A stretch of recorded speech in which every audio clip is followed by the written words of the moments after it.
नमस्कार मित्रांनो, आपल्या चॅनलवर सर्वांचे स्वागत आहे. आज आपण बघणार आहोत फ्लेक्झॉन जेल. काल एखादा मला कमेंट केली होती, माझे टोंगळे दुखायलेत, कंबर दुखायली, त्यासाठी काही क्रीम वगैरे, जेल वगैरे काय असेल तर सांगा म्हणून. तर आज आपण घेऊन आलेलो आहे फ्लेक्झॉन जेल. याविषयी माहिती घेणार आहे आपण, ती कशी लावायची आणि कशी घ्यायची. तर ही डॉक्टरच्या सल्ल्यानेच घ्यायची क्रीम. डॉक्टरच्या सल्ल्याशिवाय घ्यायची नाही. तुमचे गुडघे दुखू लागले, टोंगळे दुखू लागले, जॉइंट पेन दुखायलेत, मान दुखायली, त्यावेळी या क्रीमचा यूज करायचा.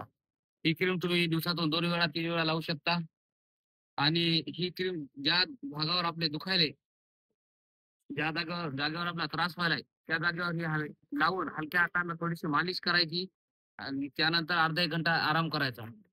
तुम्हाला लगेच तिचा रिझल्ट येऊन जाईल आणि तुमचे जे त्रास व्हायला तुम्हाला घुटणे दुखायले, टोंगळे दुखायलेत, कंबर दुखायली, पाठ दुखायली, त्याच्यापासून तुम्ही मुक्त होसाल. Rexona जेलमध्ये डबल पॉवर आहे. 2x stronger. ही क्रीम आहे Aristo कंपनीची आणि ही क्रीम स्टँडर्ड आहे. ही तुम्हाला सहजच कुठेही मिळू शकते. जवळच्या मेडिकल स्टोअरवर कुठेही. पण ही क्रीम तुम्ही डॉक्टरच्या सल्ल्याशिवाय घेऊ नका. डॉक्टरच्या सल्ल्यानुसारच घ्या. धन्यवाद.